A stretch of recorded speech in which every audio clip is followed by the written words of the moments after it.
नमस्कार विद्यार्थी मित्रांनो, युनिक करिअर अकॅडमीच्या युट्यूब चॅनलवर आपले सहर्ष स्वागत आहे।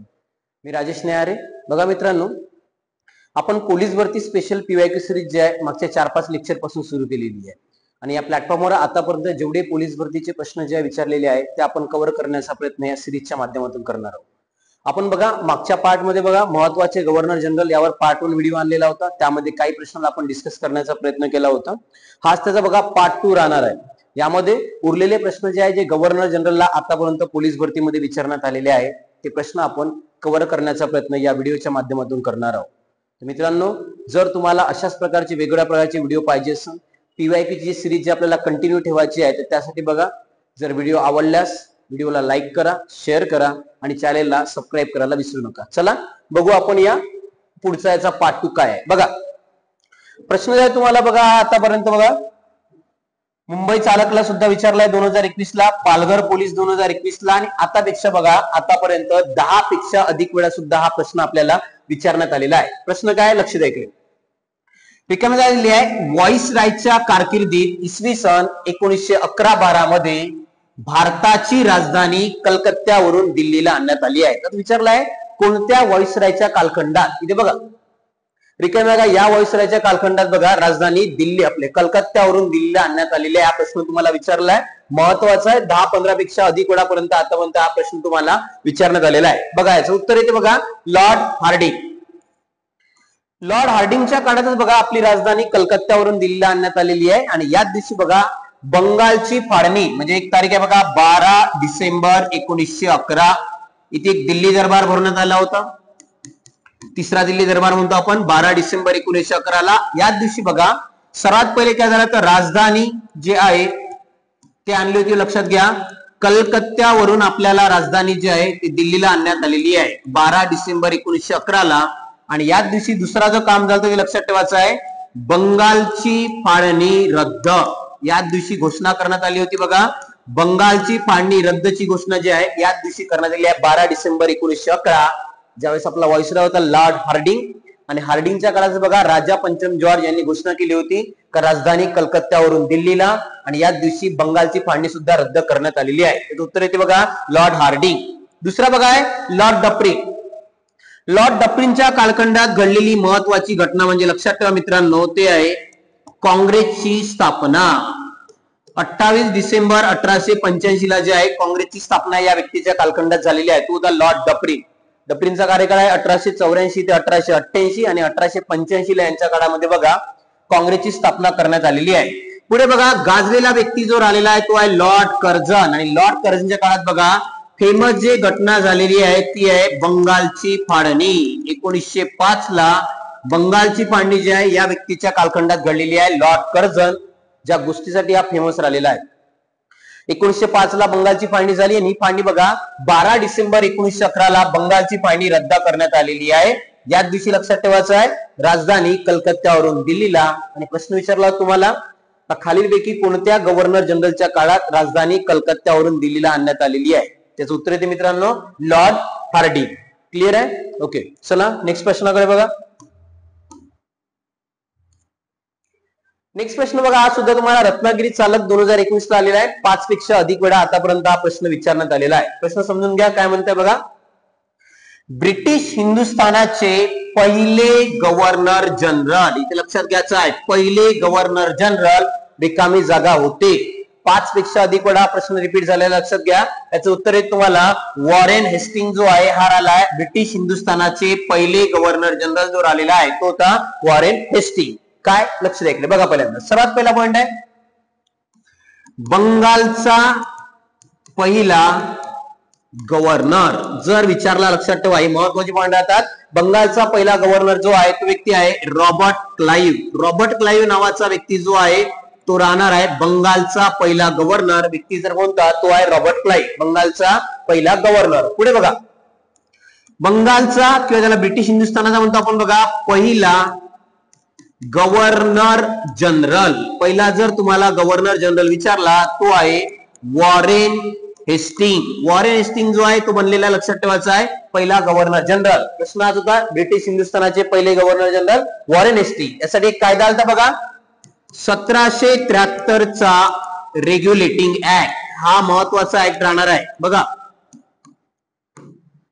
कंपनीच्या प्रशासनासाठी भारताचा आलेला पहिला कायदा म्हणजे 1773चा रेग्युलेटिंग ऍक्ट. या ऍक्ट नुसार बघा बंगालचा गव्हर्नर बनला होता बंगालचा गव्हर्नर जनरल, आणि हा होण्याचा मान पहिला ज्या व्यक्तीला गेला तो व्यक्ती होता वॉरेन हेस्टिंग.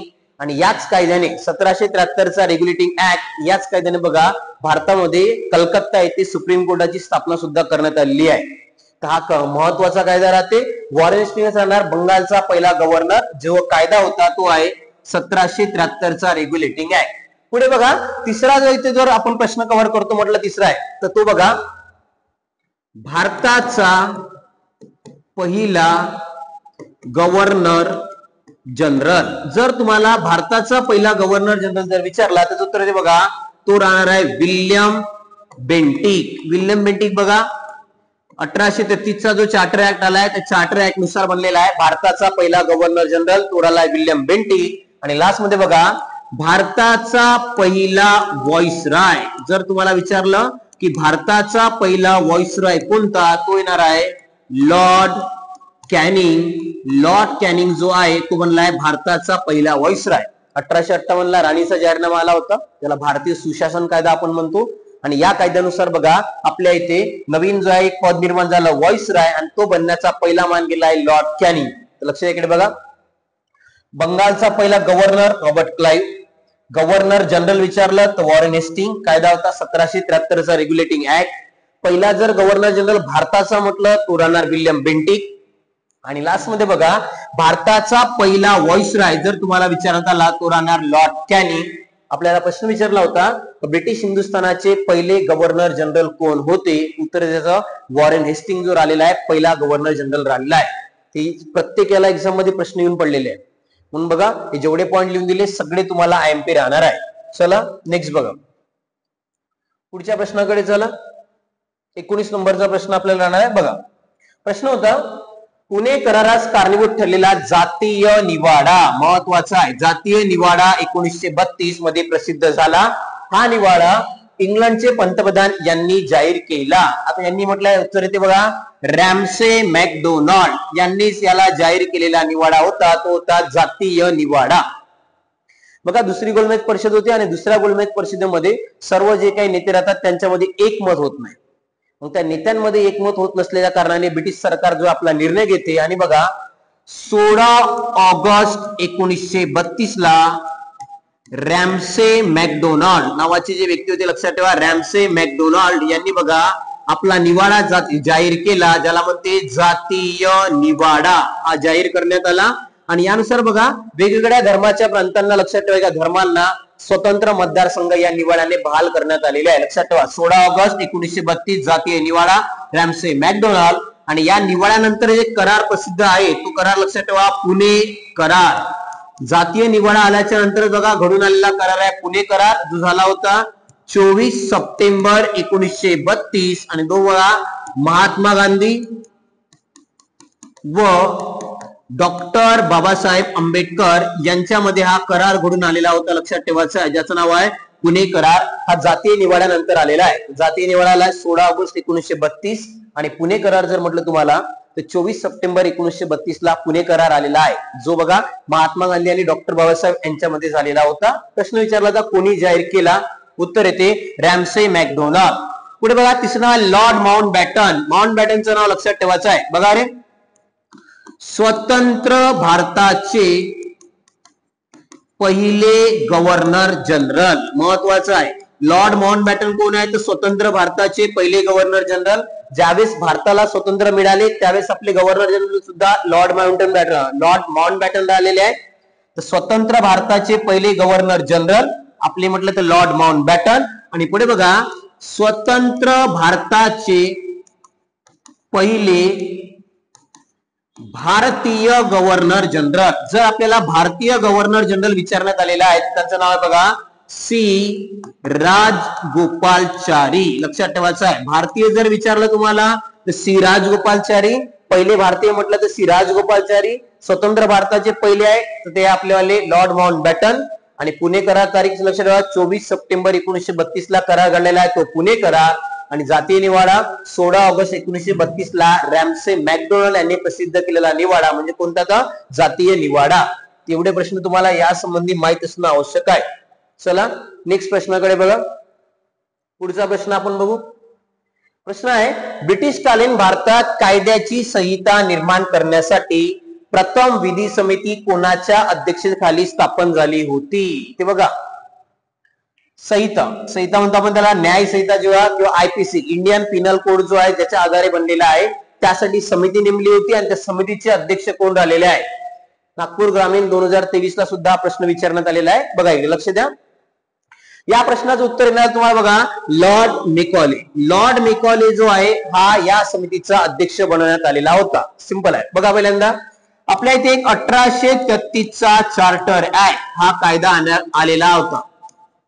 1833 चा चार्टर ऍक्ट. या कायद्यानुसार बघा एक जो सदस्य राहणार होता व्हाईसरॉयच्या काउन्सिल मध्ये तो विधी तज्ञ राहणार होता आणि तो विधी तज्ञ सदस्य म्हणून ज्या व्यक्तीला पाठवलेला आहे तो होता लॉर्ड मेकॉले.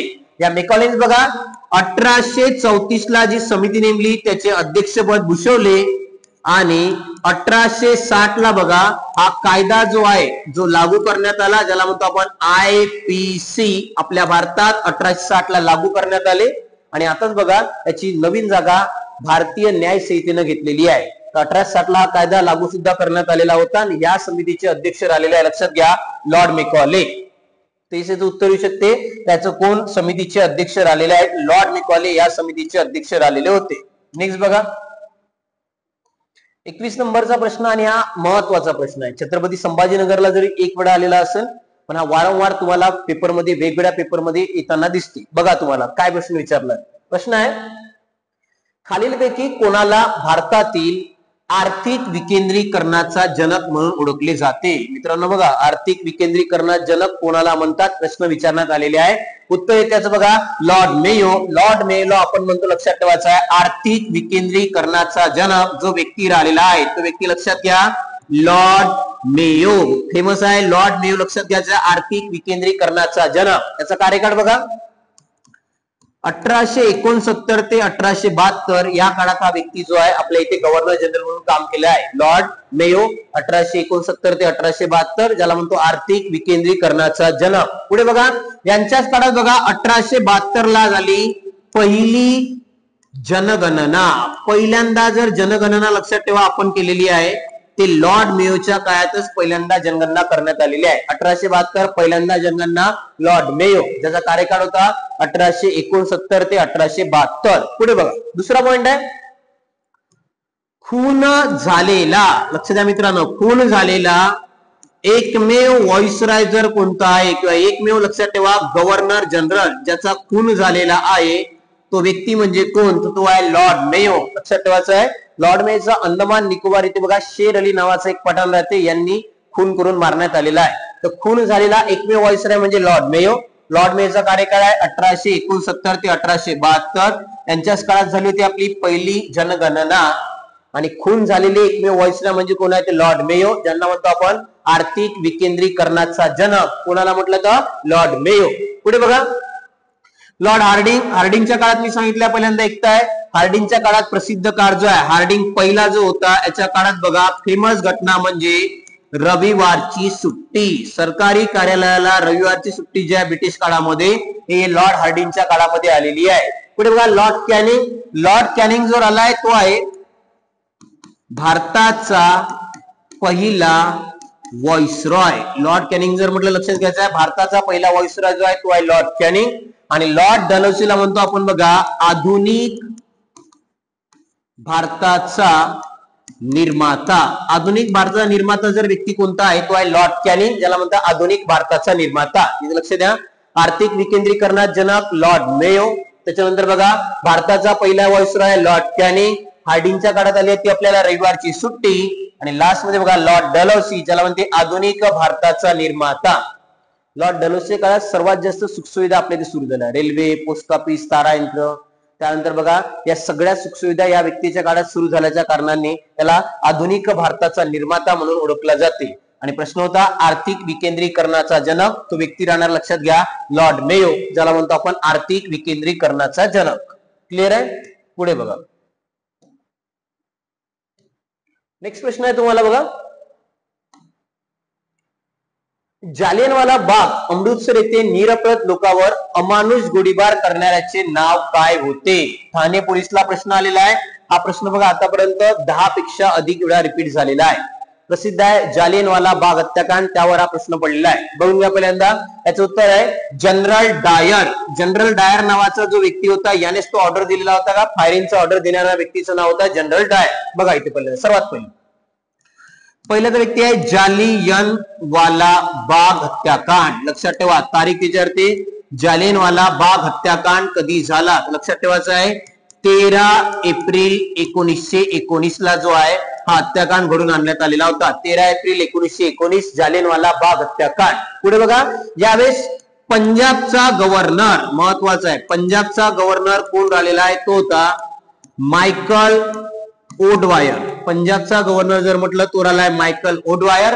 आणि लष्कर अधिकारी हा होता मित्रांनो जनरल डायर.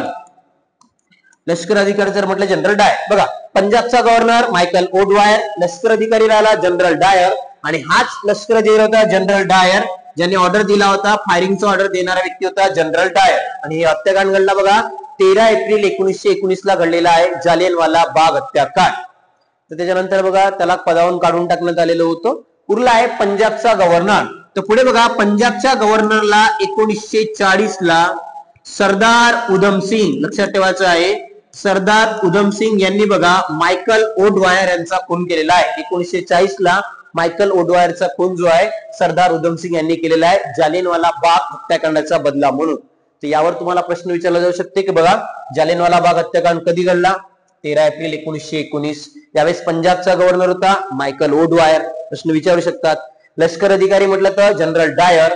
आणि 1940 ला मायकल ओडवायरला ज्यांना मारलेला आहे ते व्यक्ती होते सरदार उधम सिंग. यांनी बघा मायकल ओडवायरचा खून सुद्धा केलेला आहे 1940 ला. ते प्रश्नाचं उत्तर तुम्हाला क्लिअर होते, लक्षात ठेवायचं आहे. ओके, पुढचा प्रश्न बघा आता 23 नंबरचा प्रश्न आहे.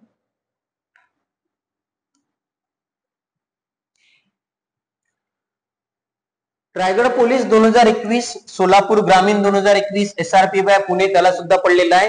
आणि 10 पेक्षा अधिक वेळा हा प्रश्न आतापर्यंत मित्रांनो विचारण्यात आलेला आहे. प्रश्न बघा, सती प्रतिबंधक कायदा कोणाशी संबंधित आहे? सतीबंदी कायदा. उत्तर येते बघा लॉर्ड बेंटिक जो आहे, या लॉर्ड बेंटिक संबंधी हा कायदा राहणार आहे. आणि लॉर्ड बेंटिकने बघा 1829 ला सती बंदीचा कायदा जो आहे तो पारित केलेला होता. लक्षात ठेवा 1829 ला हा कायदा पारित करण्यात आला, सतीबंदीचा कायदा लॉर्ड बेंटिकच्या काळात. पुढे बघा, सतीबंदीचा कायदा पारित करताना 2 व्यक्तीचा महत्वाचा वाटा राहिलेला आहे. पहिले व्यक्ती होते बघा राजा राममोहन रॉय. लक्षात ठेवायचं आहे, राजा राममोहन रॉय नावाचे व्यक्ती होते ज्यांचा पहिला वाटा राहिलेला आहे. दुसरे बघा नाना शंकर सेठ. हे 2 व्यक्ती जे आहे या 2 व्यक्तीचा महत्वाचा वाटा बघा हा कायद्यासाठी आलेला आहे. सतीबंदी कायदा 1829 ला लॉर्ड विल्यम बेंटिक यांच्या काळात जो आहे बंद करण्यात आली होती प्रथा, जिचं नाव आहे सती प्रथा. आणि यासाठी कायदा पारित केला होता सतीबंदीचा कायदा 1829. आणि यासाठी बघा 2 व्यक्तींना अथक प्रयत्न केले. त्यात पहिले नाव होतं राजा राममोहन राय आणि दुसरे आहे जगन्नाथ शंकर सेठ किंवा नाना शंकर सेठ. यांनी एक पत्र सुद्धा लिहिलं होतं, या पत्रावर सह्या सुद्धा आपल्या करून पाठवलेल्या होत्या. तर महत्वाचे नाव आहे, दोन्ही लक्षात ठेवायचं आहे. पुढे बघा, लॉर्ड डलहौसी आता सांगितलं आधुनिक भारताचा निर्माता म्हणून प्रसिद्ध राहणार आहे लॉर्ड डलहौसी. याच्या काळात रेल्वे आहे, पोस्ट ऑफिस आहे, तारा यंत्र आहे, याची सुरुवात यांच्या काळात झालेली आहे. आणि लॉर्ड कॉर्नवॉलिस, ज्याला लक्षात ठेवा आपण म्हणतो लॉर्ड कॉर्नवॉलिसला सिव्हिल सर्व्हिसेस, लक्षात घ्या सिव्हिल सर्व्हिसेसचा जनक जर कोणाला म्हटलं जाते तो व्यक्ती होता लॉर्ड कॉर्नवॉलिस, ज्याला म्हणते सिव्हिल सर्व्हिसेसचा जनक. ते महत्वाचे प्रश्न तुम्हाला या संबंधी राहणार आहे. पुढे बघा, नेक्स्ट प्रश्नाकडे जाऊ आपण. 24 नंबरचा प्रश्न जो आपल्याला विचारण्यात आला बघा, भारतीयांना इंग्रजी शिक्षण देण्याचा धोरणाचा अवलंब, भारतीयांना इंग्रजी शिक्षण देण्याच्या धोरणाचा अवलंब यांच्या कारकिर्दीत करण्यात आला. कोणाच्या कारकिर्दीत करण्यात आलेला आहे? इंग्रजी शिक्षण विचारलेला आहे. सिंधुदुर्ग चालक 2024 ला प्रश्न आलेला आहे. याचं सुद्धा उत्तर येते बघा लॉर्ड विल्यम बेंटिक. लक्षात ठेवायचं आहे लॉर्ड विल्यम बेंटिकच्या काळामध्येच लक्षात घ्या इंग्रजी शिक्षणाची सुरुवात आपल्या इथे सुरू करण्यात आलेली आहे. का झालं बघा इकडे. सर्वात पहिले आपल्या इथे बघा 1835 ला भारतामध्ये इंग्रजी शिक्षणाची सुरुवात जी आहे ते करण्यात आलेली आहे. इंग्रजी शिक्षणाची सुरुवात म्हटलं तर 1835 ला लॉर्ड विल्यम बेंटिक हा जो व्यक्ती होता ज्याने सतीप्रथा बंद केलेली आहे, लॉर्ड विल्यम बेंटिक यांच्या कारकिर्दीत लक्षात ठेवायचं आपल्या इथे इंग्रजी शिक्षणाची सुरुवात करण्यात आलेली आहे 1835 ला. आणि हे कोणत्या पद्धतीने बघा, याचं नाव होतं मेकॉलियन सिस्टीम. कारण की लॉर्ड मेकॉलेने ही सिस्टीम लागू केली असल्याच्या कारणाने यालाच म्हटलं आहे मेकॉलियन सिस्टीम किंवा झिरपत्या पद्धतीनं आपल्या इथे जे आहे शिक्षण दिलं जाणार होतं. 1835 पासून इंग्रजी शिक्षणाची सुरुवात ज्या व्यक्तीने केलेली आहे तो व्यक्ती होता Lord William Bentinck. Charles Metcalfe, Metcalfe IMP आहे मित्रांनो, याचं नाव लक्षात ठेवायचं आहे सर चार्ल्स मेटकॉफ, ज्याला म्हणते बघा वृत्तपत्रांचा मुक्तिदाता. चार्ल्स मेटकॉफ फेमस आहे वृत्तपत्राचा मुक्तिदाता म्हणून, आणि जे काही वृत्तपत्र होते यांच्यावर जे बंधने लावण्यात आलेले होते ते बंधने उठविण्याचं काम या व्यक्तीने केलेलं आहे. म्हणून बघा याला म्हणते वृत्तपत्रांचा मुक्तिदाता चार्ल्स मेटकॉफला आपण ओळखतो. आणि लॉर्ड विल्यम बेंटिक लक्षात ठेवा यांच्याच काळामध्ये इंग्रजी शिक्षणाची सुरुवात सुद्धा करण्यात आलेली आहे. हा प्रश्न कव्हर आहे. पुढे चला, नेक्स्ट बघा. पुढे जो आहे 25व्या नंबरचा प्रश्न तुम्हाला विचारण्यात आलेला बघा. 10 पेक्षा अधिक वेळा कोल्हापूर आहे, नंदुरबार आहे आणि 10 पेक्षा अधिक वेळा हा प्रश्न आतापर्यंत विचारण्यात आलेला आहे. गव्हर्नर जनरल मध्ये मित्रांनो लक्षात ठेवा काही नाव अतिशय महत्वाचे आहे. वॉरेन हेस्टिंग्जचा कार्यकाळ अतिशय महत्वाचा, लॉर्ड कॉर्नवालिस आहे, लॉर्ड विल्यम बेंटिक आहे, त्याच्यानंतर डलहौसी आहे यांचा कार्यकाळ बघा. लॉर्ड कॅनिंगचा कार्यकाळ तुम्हाला, लॉर्ड मेयो आहे, लॉर्ड रिपन आहे, लॉर्ड लिटन आहे, या सगळ्यांचे कार्यकाळ तुम्हाला महत्वाचे राहतात. त्यापैकी एक म्हणजे बघा लॉर्ड डलहौसी. डलहौसीच्या कार्यकाळावर असंख्य प्रश्न पडताना दिसते. प्रश्न बघा, इसवी सन 1848 ते 1856 या काळात अनेक संस्थाने कोणी खालसा केली. प्रश्न विचारलाय संस्थाने खालसा करणारा. कार्यकाळ बघा 1848 ते 1856 आणि याचं उत्तर होतं बघा लॉर्ड डलहौसी. लॉर्ड डलहौसी या कालखंडात होता, यानेच बघा अनेक संस्थांनी खालसा करण्यात आलेली आहे. डलहौसी माहिती बघून घ्या पहिल्यांदा. सर्वात पहिले लॉर्ड डलहौसी जो आहे यांचा कार्यकाळ बघा रे तो राहिला आहे 1848 ते 1856. महत्वाचा आहे 1848 ते 1856 जो आहे लॉर्ड डलहौसीचा कार्यकाळ राहिलेला आहे. या काळात बघा यांनी सर्वात पहिले बघा पहिलं धोरण लावलंय दत्तक वारसा नामंजूर. लक्षात घ्या दत्तक वारसा नामंजूर लावणारा पहिला जो व्यक्ती होता तो होता लॉर्ड डलहौसी. आणि दत्तक वारसा नामंजूर लावून यांनी असंख्य संस्थांनी आपली खालसा केलेली आहे. कोणत्या तत्वाने म्हटलं तर दत्तक वारसा नामंजूर. पुढे बघा यांच्याच काळात झाली आहे रेल्वेची सुरुवात 16 एप्रिल 1853. मुंबई ते ठाणे लक्षात ठेवा पहिल्यांदा रेल्वे धावली होती लॉर्ड डलहौसी यांच्या काळात. त्यांच्याच काळात बघा झाली आहे पोस्ट ऑफिसची सुरुवात. पोस्ट ऑफिसची सुरुवात सुद्धा झाली आहे. नंबर 4 मध्ये बघा तारा यंत्राची सुरुवात सुद्धा याच व्यक्तीच्या काळात झालेली आहे. तो व्यक्ती म्हणजे होता लॉर्ड डलहौसी. आणि लॉर्ड डलहौसी या व्यक्तीच्या कालखंडामध्येच लक्षात ठेवा तारा यंत्राची सुरुवात झालेली आहे. आणि याने असंख्य सुधारणा राबवल्या असल्याच्या कारणाने याला म्हणतो एक नावानं ओळखतो. लक्षात ठेवा आधुनिक भारताचा निर्माता. लक्षात घ्यायचं मित्रांनो आधुनिक भारताचा निर्माता म्हणून ज्या व्यक्तीला ओळखलं जाते तो व्यक्ती होता लॉर्ड डलहौसी. बघा इकडे कार्यकाळाचा राहिलेला आहे 1848 ते 1856. यांनी धोरण राबवलाय दत्तक वारसा नामंजूर. यानुसार असंख्य संस्थांनी यांनी खालसा केलेली आहे. त्यांच्या काळात पहिले रेल्वे धावली 16 एप्रिल 1853. पोस्ट ऑफिसची सुरुवात, तारा यंत्राची सुरुवात. आणि डलहौसीला आपण म्हणतो लक्षात घ्यायचं आहे आधुनिक भारताचा निर्माता म्हणून हा व्यक्ती प्रसिद्ध राहणार आहे. ऑप्शन कडे बघा लॉर्ड रिपन. लॉर्ड रिपनला आपण म्हणतो लक्षात घ्यायचं आहे स्थानिक स्वराज्य संस्थेचा जनक. लक्षात ठेवा स्थानिक स्वराज्य संस्थेचा जनक आहे लॉर्ड रिपन. पुढे आला Lord William Bentinck. Lord William बेंटिकच्या काळात आता सांगितलंय भारतामध्ये इंग्रजी शिक्षणाची सुरुवात लॉर्ड विल्यम बेंटिक. पुढे बघा यांच्याच काळात सतीप्रथा जी आहे बंद करण्यात आलेली आहे. तो व्यक्ती म्हणजे लॉर्ड विल्यम बेंटिक. लॉर्ड कॉर्नवालिसला आपण म्हणतो सिव्हिल सर्व्हिसेसचा जनक जो राहणार आहे तो व्यक्ती होता लॉर्ड कॉर्नवालिस. ज्याला म्हणते लक्षात ठेवायचं आहे सिव्हिल सर्व्हिसेसचा जनक तो व्यक्ती लॉर्ड कॉर्नवालिस. लॉर्ड रिपनला म्हणते स्थानिक स्वराज्य संस्थेचा जनक. आणि याबद्दल एक व्यक्ती गेला लॉर्ड मेयो ज्याला म्हणतो आपण आर्थिक विकेंद्रीकरणाचा जनक जो आहे तो प्रसिद्ध राहणार आहे लॉर्ड मेयो. इथे बघा लॉर्ड डलहौसीचं नाव राहिलंय आधुनिक भारताचा निर्माता जर कोणता व्यक्ती आहे उत्तर आलेला आहे लॉर्ड डलहौसी. त्या संबंधी जे प्रश्न आजूबाजूला बनतात ते आपण कव्हर करण्याचा प्रयत्न केलेला आहे. पुढे चला, नेक्स्ट प्रश्न आहे 26 नंबरचा प्रश्न. बघा तुम्हाला हा प्रश्न व्हेरी इम्पॉर्टंट आणि फेमस क्वेश्चन पैकी एक राहणार आहे. बघा, गोंदियाचा लग जालनाला सुद्धा विचारलेला आहे, अमरावती आहे, दौंड SRPF आणि 10 पेक्षा अधिक वेळा आतापर्यंत जो आहे हा प्रश्न विचारण्यात आलेला आहे. लक्षात घ्या, प्रश्न होता तैनाती फौजेची पद्धत कोणी सुरू केली. आता तैनाती फौज सगळ्यात पहिले तर काय आहे माहित पाहिजे.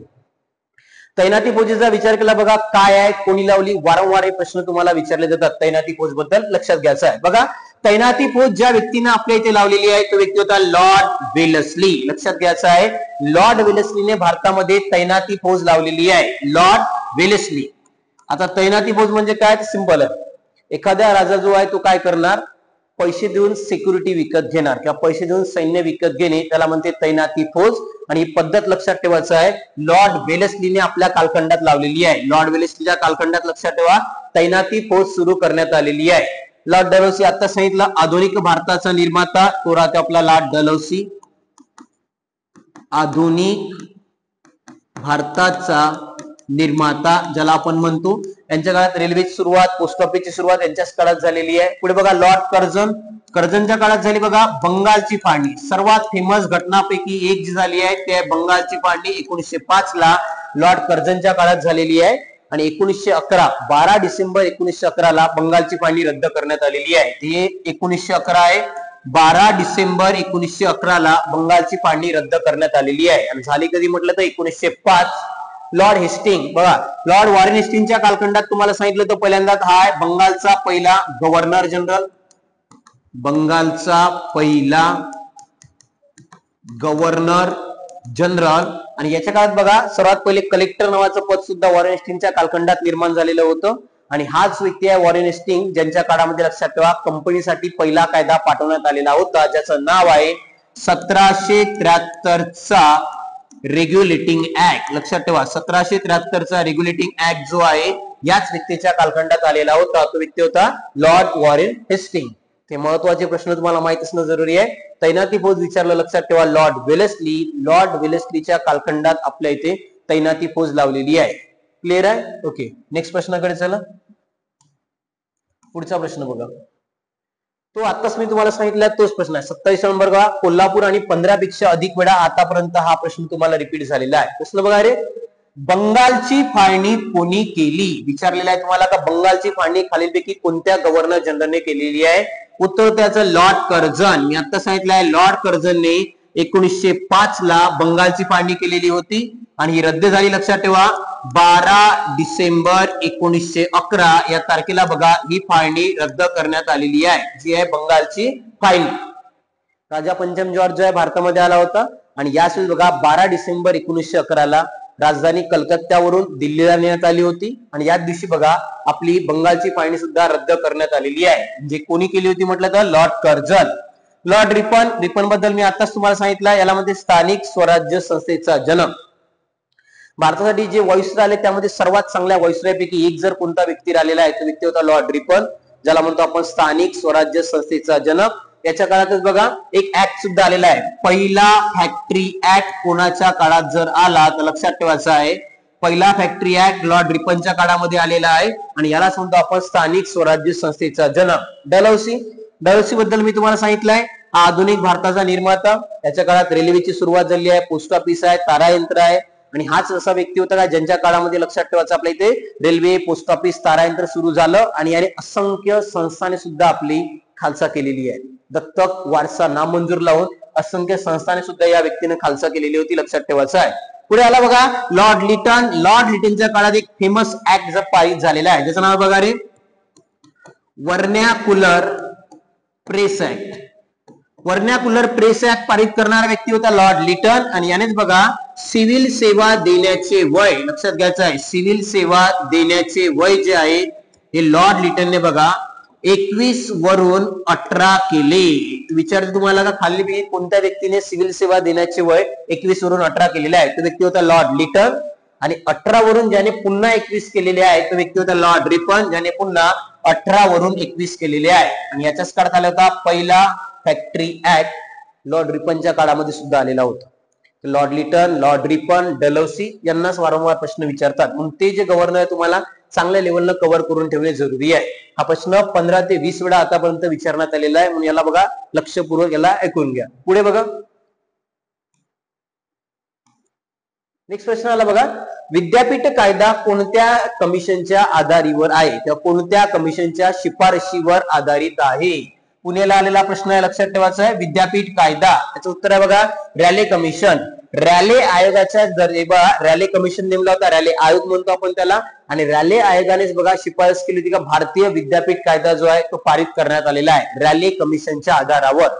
इथे बघा पहिल्यांदा हंटर कमिशन आलाय. हंटर कमिशन 2 आहे, पहिलं आणि दुसरं. पहिलं होतं बघा प्राथमिक व माध्यमिक शिक्षणासाठी. पहिलं जे हंटर कमिशन आलं होतं बघा 1882 ला आलेलं आहे, ते होतं प्राथमिक आणि माध्यमिक शिक्षणासाठी 1882 ला आलेलं आहे पहिलं हंटर कमिशन. आणि दुसरं बघा जालियनवाला बाग.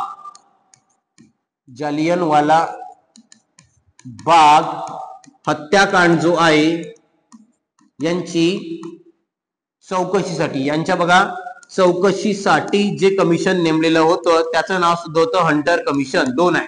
हंटर कमिशन बघा 1882 ला पहिल्यांदा आलं, ते होतं प्राथमिक आणि माध्यमिक शिक्षणासंबंधी. आणि 1919 ला जे हंटर कमिशन नेमलेलं आहे ते होतं जालियनवाला बाग हत्याकांड जे आहे याची चौकशी करण्यासाठी 1919 ला दुसरं हंटर कमिशन नेमण्यात आलेलं आहे.